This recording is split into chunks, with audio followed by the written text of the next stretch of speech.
네, 그럼 인사 함께 나누고 시작하겠습니다. 반갑습니다. 백승입니다. 안녕하세요. 네, 예, 반갑습니다.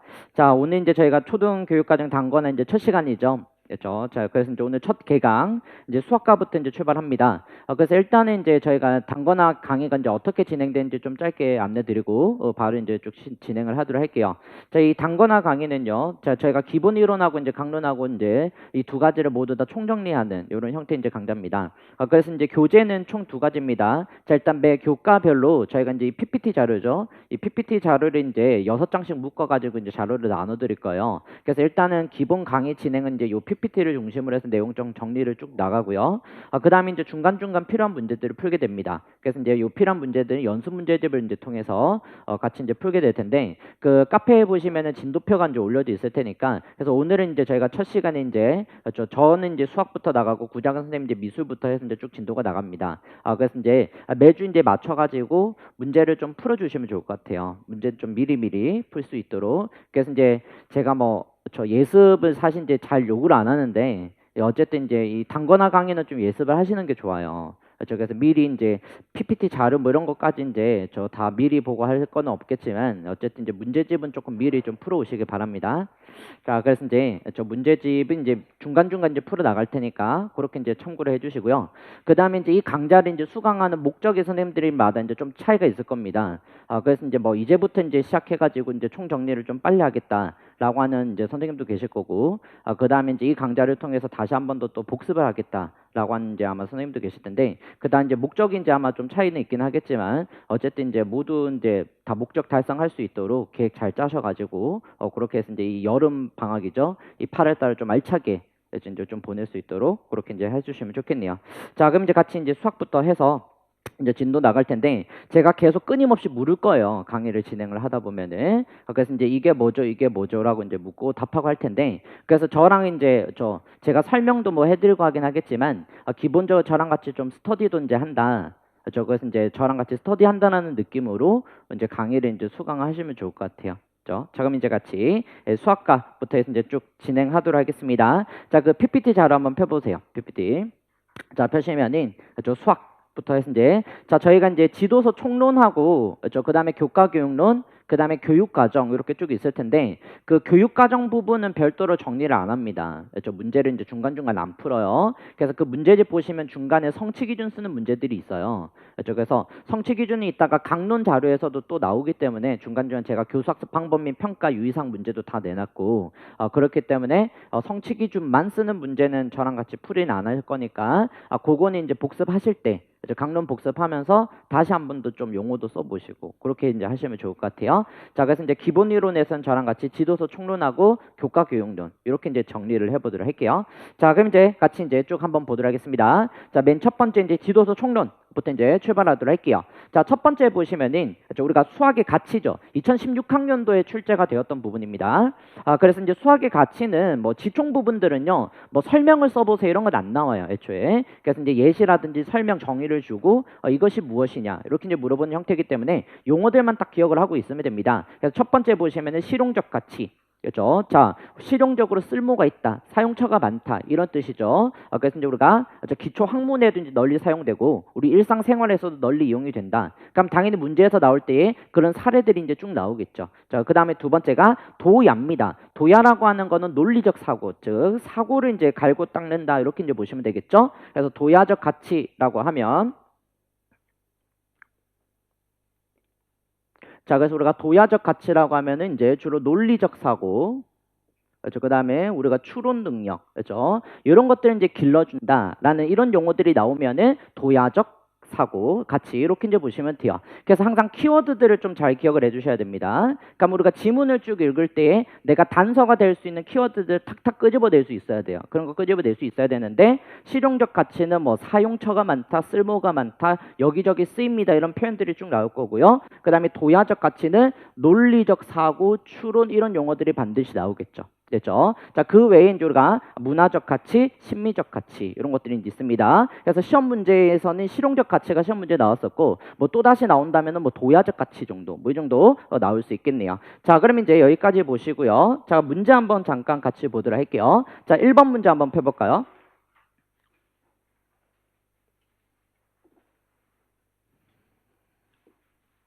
자, 1번 문제를 보시면 됐죠? 자, 수학 학습 장면이다. 각 장면에서 나타나는 뭘 물어봤죠? 수학 가치를 쓰는 문제입니다. 자, 그럼 첫 번째 예를 볼게요.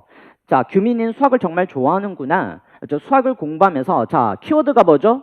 논리적 사고. 그렇죠? 논리적 사고 능력이 생긴 것 같습니다. 그럼 논리적 사고의 동그라미를 탁 해주시고 이걸 보자마자 쌤들은 뭘 생각해야 되죠? 도야적 가치. 그렇죠? 그래서 이런 용어들이 다 지도서 총론에 있는 용어들이에요. 그렇죠? 자, 그 다음에 두 번째 문제 한번 보도록 할게요. 자, 왜 문제 안 풀고 있어요? 어려워요? 수학을 왜 공부해야 하는지 모르겠어요. 자, 수학은 자, 거기에 밑줄 쫙 그어볼까요? 우리 생활과 그렇죠? 생활과 밀접한 관련이 있습니다. 그럼 키워드가 뭐죠? 생활. 그렇죠? 생활의 키워드가 되겠죠? 우리 생활 속에서 관련성이 있다. 이렇게 얘기했네요. 자, 그러면 볼 것도 없이 무슨 가치가 돼야 되죠? 실용적 가치 이렇게 내줘야 되겠죠. 그렇죠? 이렇게 해서 키워드들을 항상 찾으실 수 있어야 돼요. 뭐 그럼 어쨌든 이제 위아래 문맥을 읽어보긴 해야 되겠지만, 그렇죠? 이런 것들을 이제 찾을 수 있어야 거기에 맞는 정확한 용어를 이제 써낼 수 있으니까, 그렇죠? 그래서 항상 그 문제집 푸실 때 이런 연습들을 이제 잘해 주셔야 돼요. 그렇죠? 자, 이렇게 해서 이제 체크를 해주시고요. 그 외에 이제 우리가 그렇죠? 여기에 나와 있는 심미적 가치라든지, 그래서 수학에서 이제 아름다움을 느낄 수 있다라는 거, 그 다음에 이제 그 외에 수학을 배우는 것 자체가 우리가 이제 문화적 전통을 이제 이어받는 거다라고 하는 문화적 가치 뭐 이런 것들에 대해서 이제 설명을 하고 있습니다. 나머지 문제들은 가볍게 이제 좀 보시면 되겠네요. 자, 이렇게 해서 이제 내용 한번 쭉 살펴봤고요. 자, 이제 다음 또 이제 PPT 한번 잠깐 같이 보도록 할게요. 자, 이제 두 번째입니다. 자, 두 번째 보시면요, 수학 지식의 특성입니다. 수학 지식은 시험에 잘 나오죠. 그렇죠? 자, 수학적 지식. 자, 별표 한번 해주시고요. 자, 그럼 이제 우리가 수학 지식에서는요, 크게 이제 첫 번째가 지식의 유형들. 그렇죠? 수학 지식의 유형하면 우리가 세 가지죠. 개념, 원리, 법칙. 뭐 이런 건 시험에 나오기 좀 어려워요. 그렇죠? 개념, 원리, 법칙. 뭐 이런 것들이 있다 정도. 자, 그 다음에 여기서부터가 이제 중요하겠네요. 그럼 이러한 수학적 지식들이 어떻게 만들어지냐? 그렇죠? 만들어지는 거에 대해서 이제 그 과정에 대해서 설명하고 있는 용어인데요. 자, 보시면은 첫 번째는 뭐죠? 수학적 지식의 형성입니다. 그럼 지식이 맨 처음에 형성될 때 이런 특징, 이런 사고 과정에 의해서 만들어져요 라고 얘기하는 거죠. 세 가지가 있네요. 뭐 있죠? 추상화, 형식화, 이상화. 그렇죠? 그럼 얘네들 역시나 뭐 정의를 설명해 보세요. 이렇게는 안 나와요, 당연히. 그렇죠? 설명을 주고 이게 뭐야? 이렇게 물어보겠죠? 그래서 이제 의미, 뉘앙스 정도는 알고 있으셔야 되고, 그 다음에 거기에 맞는 예시 정도. 그렇죠? 항상 이런 내용들을 보면은요, 그 예시랑 같이 나옵니다. 얘가 나오기 때문에 선생님들이 이제 이 용어를 딱 봤을 때 관련된 예, 그렇죠? 이 수업 장면들이 머릿속에 탁탁 떠올릴 수 있어야 돼요. 그래야 기억이 오래 갑니다. 그렇죠? 어쨌든 지금 이제 우리가 8월 달이잖아요. 그렇죠? 8월이기 때문에 사실 이제 한 100일 남았죠. 100일 이제 정도 남았으니까 지금 보시는 거는 사실 웬만하면 안 까먹어요. 그렇죠? 웬만하면 이제 까먹진 않지만 그래도 이제 조금이라도 기억력 이제 우리가 시험장까지 쭉 가지고 가려면은 항상 이미지화, 그렇죠? 수업 장면들 이런 것들이 떠올릴 수 있어야 돼요. 그리고 요즘의 문제 스타일들이 그렇죠? 자, 개념을 알고 있고 그걸 이제 수업 장면에 적용시키고 이런 형태의 문제들로 많이 나오고 있기 때문에 특히나 강론은 더더욱 그럴 텐데, 그래서 이제 기본적으로 이제 내용만 암기만 하시면 안 됩니다. 그렇죠? 암기만 하시면 안 되고 이게 실제 수업 장면에서 어떻게 적용되는데, 그렇죠? 적용되는데 이걸 이제 기억을 항상 하고 있으셔야 돼요. 그렇죠? 그렇게 해야 이제 실제 문제에서 요구하는 내용들을 이제 푸실 수가 있으니까. 자, 그러면 이제 계속 한번 같이 볼게요. 그래서 첫 번째 지식의 형성은 추상화, 형식화, 이상화. 그다음에 두 번째 적용 및 발전이죠. 그렇죠? 여기에서는 크게 두 가지입니다. 일반화하고 특수화. 그렇죠? 그다음 마지막 보존 및 정리 과정이죠. 정리에서는 개통성, 논리성. 그렇죠? 자, 그래서 이 중에서 추상화, 그렇죠? 그다음에 이상화, 그다음에 개통성. 얘네들이 이미 다 기출이 되었었죠. 그렇죠? 그래서 개통성 같은 경우는 2019학년도 이번 시험에서 또 출제가 되었었고 자주 나오는 부분입니다. 그래서 좀 같이 정리를 해주셔야 되겠네요. 자, 그러면 같이 이제 내용 한번 보도록 할게요. 자, 첫 번째입니다. 지식의 유형 방금 몇 가지였죠? 세 가지. 개념, 원리, 법칙. 그렇죠? 우리가 개념하면은 뭐 삼각형, 사각형 뭐 이런 것들이 이제 개념이라고 하죠. 그렇죠? 그다음에 이제 원리, 그다음에 법칙 이런 건 가볍게 보시고요. 자, 이제 그다음 넘어갑시다. 자, 지식의 형성 과정입니다. 자, 크게 몇 가지 있죠?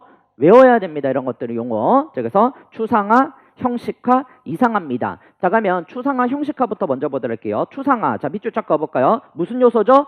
이질적 요소는 제거하고 무슨 요소다? 동질적 요소만 추출해서 개념을 형성시켰다 이거죠. 자, 그럼 우리가 수학적 개념을 만들려면은요, 이질적인 건 다 버리고 동질, 즉 공통점만 취해야 된대요. 그래야 이제 수학적 개념을 만들 수가 있대. 자, 그래서 아래쪽에 예를 보니까 연필 세 자루, 바둑돌 세 개, 알파벳 문자 세 개 이렇게 나와 있죠. 그럼 얘네들은 기본적으로 다 뭐죠? 모양도 다르고 색도 다르고 다 다릅니다. 하지만 전부 다 어떤 공통점을 가지고 있죠? 얘도 하나, 둘, 셋, 하나, 둘, 셋, 하나, 둘, 셋 수세기를 했을 때 전부 다 공통적으로 몇 개죠? 세 개라고 하는 공통점을 가지고 있죠. 이를 통해서 우리가 여기에서 이질적인 건 다 버리고 공통점 뭐였죠? 개수가 3개다. 이걸 바탕으로 해서 수 개념, 그렇죠? 수 개념 뭘 만들었죠? 3이라고 하는 개념을 추상화해낼 수 있다고요. 이해됐나요? 자, 그럼 방금 그렇죠? 내가 어떤 행위를 했었죠? 수세기 행위, 그렇죠? 수세기 행위를 통해서 그 속에서 어떤 공통점을 찾았다? 개수가 3개다. 라고 하는 원소의 개수가 3개다. 라고 하는 공통점을 찾았죠. 이를 통해서 만들어낸 개념은 뭐죠? 자연수 개념 3. 이해됐어요? 그렇죠? 자연수 개념 3. 3은 추상적인 거죠. 그렇죠? 자, 수 개념 3을 뭐 했다? 추상화해냈다라는 거죠. 이해됐어요? 자, 그래서 이질적인 건 버리고 공통적인 걸 취했다. 이렇게 이제 보시면 되는데요. 자, 그러면 선생님들이 여기에서 추상화라는 용어를 보면은요. 자, 뭘 기억하셔야 되냐면은 이따가 삐아제가 나옵니다. 삐아제 하면은 이제 그렇죠? 추상화가 이제 나와요. 그럼 추상화 유형이 총 3가지가 나올 텐데요. 그 중에서도 이제 2가지 정도는 좀 기억을 하고 있어야 됩니다. 첫 번째는 뭐였죠? 경험적 추상화라는 게 있고요. 자, 그 다음에 두 번째가 반영적 추상화가 있습니다. 저 경험적 추상화, 반영적 추상화 이렇게 이제 2가지가 있는데, 그러면 지금 여기에 해당하는 거는 무슨 추상화죠? 반영적 추상화예요. 그렇죠? 반영적 추상화. 자, 이거 구별을 해주셔야 됩니다. 경험적 추상화는요, 그렇죠? 자, 얘는 뭐냐면은 사물의 속성과 관련이 있습니다. 그렇죠? 즉 외부 대상이 갖는,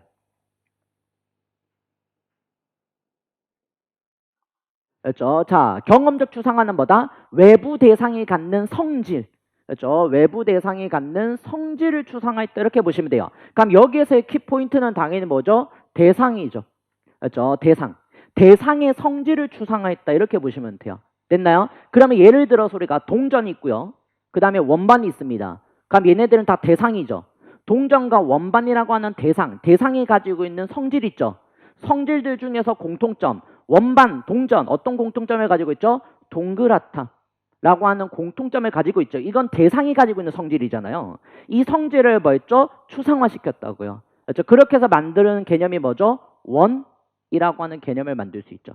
이해됐어요? 자, 그러면 외부 대상이 갖는 성질을 추상화시켜서 만든 게 뭐다? 경험적 추상화입니다. 이해됐어요? 자, 그러면은 이런 경험적 추상화를 통해서 방금 어떤 개념들? 원, 이런 개념들을 만들 수 있다고요. 원. 자, 그래서 그 옆에다가 예 해가지고 원이라고 하나 적어두세요. 원. 자, 그럼 이 원이라고 하는 개념은 결국 구체물들이 가지고 있는 동전, 원반, 접시 이런 애들이 가지고 있는 속성, 공통점을 찾아서 이끌어낸 거죠. 이해됐어요? 자, 그 다음에 반영적 추상화는요, 옆에다가 땡땡 적어두세요. 자, 활동에 대한 조정이라고 적어두세요. 활동에 대한 조정이라고 이제 적어두세요. 그래서 반영적 추상화는요, 활동에 대한 조정. 여기서 말하는 이 활동이라고 하는 거는 조작 활동을 얘기하는 겁니다. 그럼 내가 구체물을 가지고 뭐 했죠?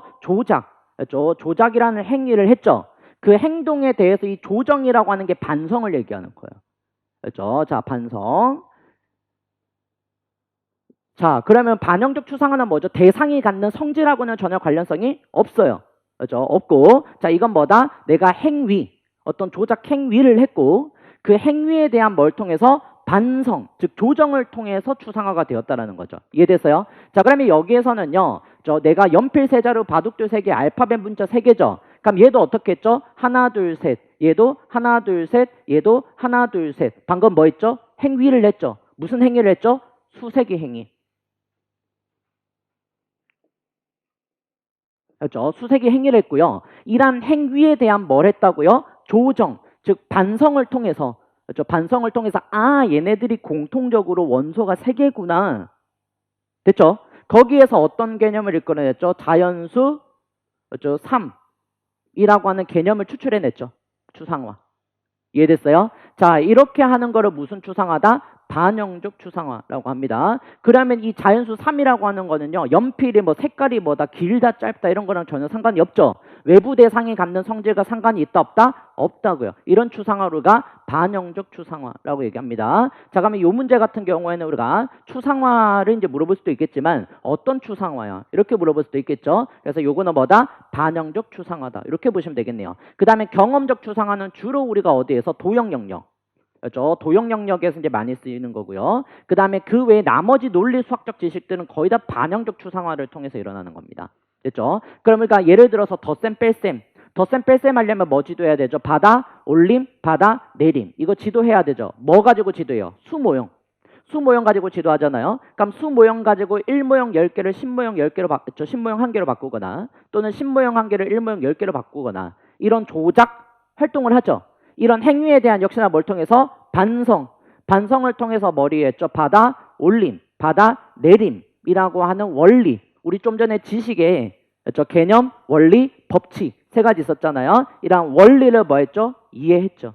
추상화시켰죠.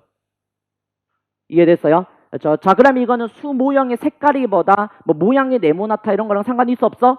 없죠. 수 모형이라고 하는 대상과 전혀 상관이 없어요. 그렇죠? 내가 수 모형 가지고 안 해도 되잖아. 바둑돌 가지고 해도 되죠. 산가지 가지고 하셔도 되고. 그렇죠? 자, 그렇기 때문에 이런 것들은 그렇죠? 받아 올림, 받아 내림이라고 하는 거는요. 저 대상이 갖는 성질과 전혀 관련성이 없어요. 걔는 역시나 뭘 가지고 구체물을 가지고 조작을 하고 거기에 대한 뭘 통해서 반성, 그렇죠? 조정을 통해서 이루어지는 추상화가 되는 겁니다. 이해됐죠? 그래서 대부분의 우리가 논리 수학적 지식들은요, 전부 다 무슨 추상화를 통해서?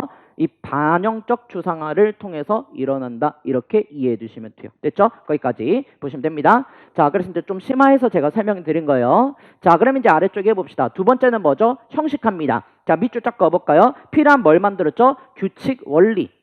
그렇죠? 규칙이나 원리를 만드는 거 우리가 형식화라고 얘기를 하죠. 그래서 우리가 수학에서는 어떤 것들이 있죠? 세로셈 형식.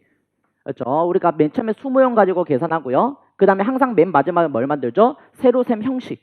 그렇죠? 형식을 통해서 계산을 하죠. 곱셈도 마찬가지고 덧셈 뺄셈도 마찬가지고. 왜? 계산을 그렇죠? 좀 더 효율적으로 하기 위해서. 그렇죠? 계산을 능숙하게 하기 위해서 우리가 세로셈 형식, 그렇죠? 이런 절차, 틀을 만드는 겁니다.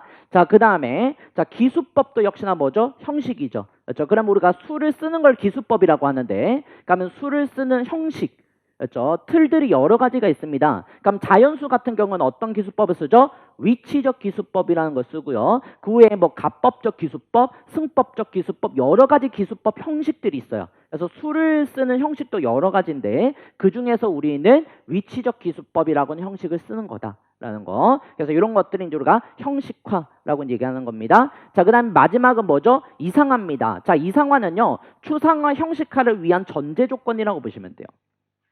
그렇죠? 이상화는 추상화, 형식화를 위한 무슨 조건이다? 전제 조건. 즉 우리가 여러 가지 수학적 지식을 만들어내려면은요, 그렇죠? 이상적인 상황을 가정을 해야 여러 가지 지식들이 내가 원하는 대로 만들 수가 있는 거야. 이해됐죠? 자, 그래서 이상합니다. 현실적 제약은 뭐였죠? 무시하고. 그렇죠? 사고하려는 개념에 맞추어서 사물의 속성을 규정하는 과정이다. 즉 이상적 상황으로 가정을 해서 우리가 여러 가지 수학적 개념들을 만들어낸다라는 거죠. 됐어요? 자, 그래서 아래쪽에 보시면은 사가 12개를 네 사람에게 똑같이 나눠준다 이렇게 돼 있죠. 그럼 이걸 통해서 우리가 무슨 개념을 만들어야 되죠? 나눗셈. 그렇죠? 나눗셈이라고 하는 개념을 만들려면은요, 그렇죠? 자, 사람들에게 사가 12개를 네 사람에게 나눠준다. 그럼 이거 어떻게 되죠? 12 나누기 4잖아요. 근데 실제 똑같이 나눠주려면 무게가 0.001g 차이도 없어야 되죠. 근데 현실에서 그렇게 똑같은 사과를 만들어서 나눠주는 거는 불가능해요. 됐죠? 하지만 학생들에게 어떤 개념을 만들어줘야 되죠? 나눗셈이라고 하는 수학적 개념이 형성이 되려면 이 사가 12개의 무게는 어떠한 차이도 없이 뭐 해야 되죠? 똑같다라고 우리는 뭐 하고? 전제하고 해야 되죠.